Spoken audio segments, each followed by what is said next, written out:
ശരിക്കും ഈ ഒരു ലക്ഷണങ്ങൾ എന്തായിരിക്കും ഹാർട്ട് അറ്റാക്ക്? എനിക്കിപ്പോ ഒരു ഹാർട്ട് അറ്റാക്ക് വരാൻ സാധ്യത എനിക്ക് എങ്ങനെ മനസ്സിലാക്കാൻ പറ്റും സാധ്യത ഉണ്ടോ എന്നുള്ളത്? ഈ ഹൃദയാഘാതത്തിന്റെ ലക്ഷണങ്ങൾ പലതാണ്. ഇപ്പൊ നെഞ്ചിന്റെ നടുഭാഗത്ത് വരുന്ന അതിശക്തിയായ സമ്മർദ്ദം അഥവാ ഹെവിനെസ്, ഇല്ലെങ്കിൽ വേദന, എരിച്ചിൽ, ഇതെല്ലാം ഒരു ഹൃദയാഘാതത്തിന്റെ ലക്ഷണങ്ങളാവാം ശക്തിയായിട്ട് വരുന്നത്. പിന്നെ നമ്മുടെ ഹാർട്ടിന്റെ ഞരമ്പുകൾ ഉള്ളത് കൈയിലേക്കും ഷോൾഡർ ഭാഗങ്ങളിലേക്കാണ്. അപ്പോൾ കൈയിലേക്കും ഷോൾഡറിലേക്കും ഒക്കെ പടരുന്ന വേദനകൾ, ചിലർക്ക് ഷോൾഡർ പെയിൻ ആവാം. ഈ വേദനകളെല്ലാം ഒരു ഹൃദയാഘാതത്തിന്റെ ലക്ഷണങ്ങളാവാം. ഇത് നടക്കുമ്പോൾ തോന്നണതായിരിക്കും, അത് നമ്മൾ ആൻജൈന എന്ന് പറയും. നടക്കുമ്പോൾ വരുന്ന പെയിനെയാണ്, ചെസ്റ്റ് പെയിനെയാണ് ആൻജൈന എന്ന് പറയുന്നത്, എഫേർട്ട് ആൻജൈന എന്ന് പറയും. അത് നിന്ന് കഴിയുമ്പോൾ കുറയും, നടക്കുമ്പോൾ വീണ്ടും വരും. അപ്പൊ അങ്ങനെയുള്ള വ്യക്തിക്ക് ഹൃദയാഘാതം വരാനുള്ള ചാൻസ് ഉണ്ട്.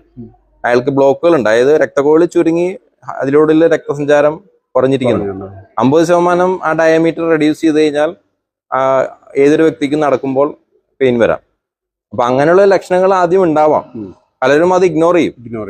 സഡനായി ഒരു പെട്ടെന്നൊരു രക്തക്കൊഴൽ അടഞ്ഞു പോകുമ്പോഴാണ് ഹൃദയാഘാതം ഉണ്ടാവുന്നത്. ആ 90%, 100% ഒക്കെ ആവാം. ഉള്ളിലെ കൊളസ്ട്രോൾ പ്ലാക്കുകൾ പൊട്ടി സഡനായിട്ട് രക്തക്കൊഴൽ അടയും. അപ്പോ ഹൃദയാഘാതമാവും. ഈ ഹൃദയാഘാതത്തിന്റെ ലക്ഷണങ്ങളാണ് അതിശക്തിയായ വേദന, വേർക്കുക, പിന്നെ കൈയിലേക്കും ഷോൾഡറിലേക്കും വേദനകള്. അത് അങ്ങനെയുണ്ടെങ്കിൽ ഉടനെ തന്നെ ഡോക്ടറെ ചികിത്സയ്ക്കായിട്ട് പോകണം. അപ്പൊ നമ്മള് ലേറ്റ് ആക്കരുത്. കാരണം പിന്നെ പുലർച്ചെ ആവട്ടെ രാവിലെ ആവട്ടെ പോവാം. പലപ്പോഴും ഉണ്ടാവുന്ന അങ്ങനെയാണ്. ഇത് ഗ്യാസിന്റെ ആവും, നമുക്ക് ഗ്യാസിന്റെ മരുന്ന് കഴിക്കാം.